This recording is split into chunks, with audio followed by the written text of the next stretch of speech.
Hi, Armin and Susanna. Hi, Mark. I have a 7-year-old that's getting into reading now. Do you have any suggestions for what books you think a 7-year-old should read? I hope he becomes a secular humanist like you. Well, I have some ideas. Go on. There is a book called Elle the Humanist that I think, or maybe it was published by her. Basically, Daniel Dennett wrote a children's book with like an 11-year-old who's humanist called Elle the Humanist. And also David G. McAfee. Yes. He has several children's books that he published through Atheist Republic. So if you go to atheistrepublic.com, in the tab across the bar across the top, you should see a tab called books.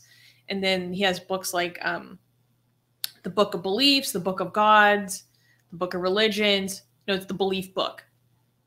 Book of Gods, Book of Religions. And they're illustrated. A lot of them are very...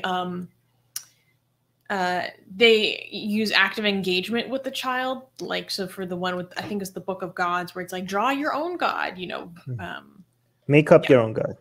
Yeah, exactly. Yeah. Yeah, that's a great book. I think I would always suggest Magic of Reality, but I think that's for a bigger, like teenagers, not a 7-year-old or something. I'm not sure. But I also want to suggest that you let them pick their book, and it's okay if they don't finish it. If they get bored of a book, let them switch to another book. You know, don't try to force them into the direction, because right now as a 7-year-old, I don't think that you want to. What you want is for them to enjoy reading. You don't want to. I don't think it's the right time for you to be like.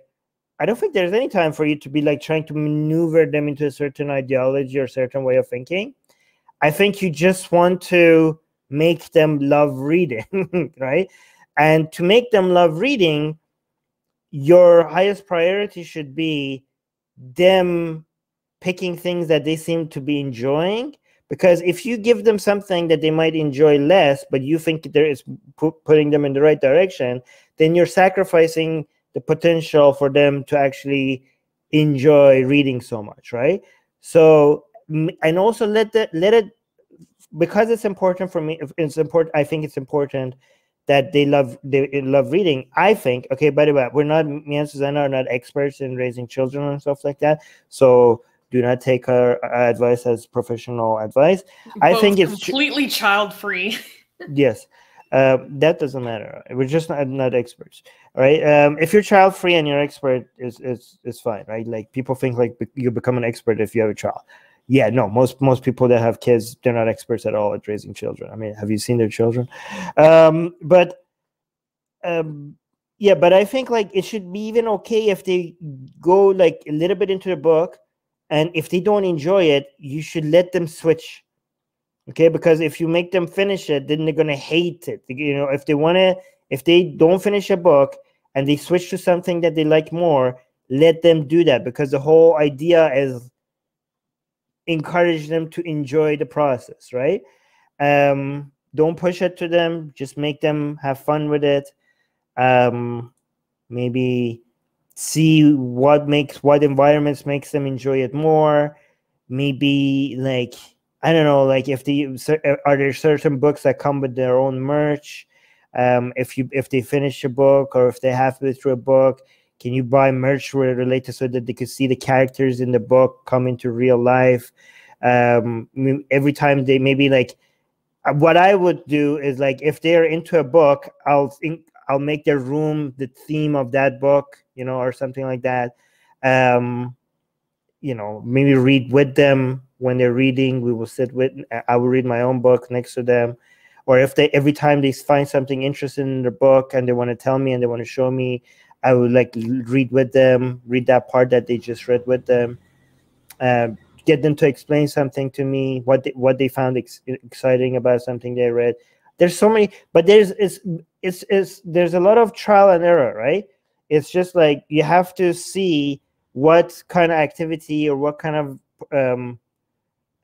environment is going to motivate them. Instead of like telling them to read, just see what situations makes them want to read, and then repeat repeat that scenario, whether it's your behavior or the environment. Just observe it, see in what situations they read, and instead of telling them, it's just like making them eat healthy food. You can't tell, like, I think, like, you can't tell kids, like, eat your vegetables, right? I don't think that's a very effective way. I think the most effective way is to make vegetables fun and just leave it around the house, right? Instead of just telling. So I think it's the same thing with reading, right? Hey guys, if you're a fan of blasphemy and sexy Callie, you know, like me, then you need to be sure to subscribe to our newsletter, link in the description below. Because if you subscribe, we will send you a free copy of our Blasphemous Art ebook. And let me tell you, it is the tastiest blasphemy that you can find anywhere available today.